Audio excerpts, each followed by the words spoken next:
कोविड-19 का जो दूसरी लहर का प्रकोप है वो बहुत तीव्रता से पूरे दक्षिण एशिया में फैला है। ये एक ऐसी महामारी है जिसमें हर स्तर पे प्रयास करना पड़ता है, व्यक्तिगत स्तर पे, पारिवारिक स्तर पे, सामाजिक स्तर पे और सरकारी स्तर पे।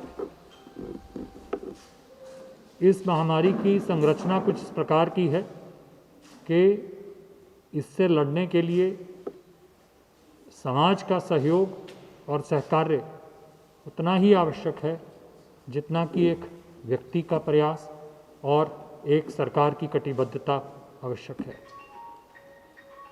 इस महामारी नेपाल में इस महामारी से लड़ने के लिए भारत और नेपाल ने बहुत ही अग्रसर रूप से सहयोग किया है, जिसके अंतर्गत भारत से अभी तक लगभग 23 लाख कोविशील्ड वैक्सीन की डोजेस नेपाल में आई हैं, जिनको जैसे कि कार्ति जी ने अभी कहा कि जो आपके फ्रंटलाइन वर्कर हैं, जो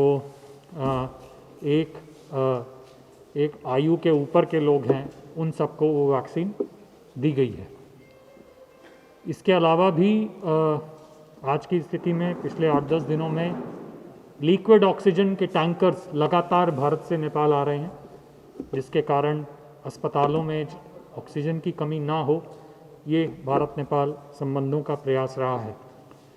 मैं आश्वासन दिलाना चाहता हूँ कि भारत नेपाल संबंध और सहयोग इस कोविड महामारी को से लड़ने के लिए लगातार होते रहेंगे और तीव्रता से होंगे और व्यापक रूप से होंगे, ताकि हम सभी मिलके इस महामारी के ऊपर विजय पा सकें। और मेरे को पूर्ण विश्वास है कि हमारे इन प्रयासों में ये जो माइल्ड क्वारंटीन सेंटर की स्थापना यहाँ हो रही है, उनका भी असीम योगदान रहेगा।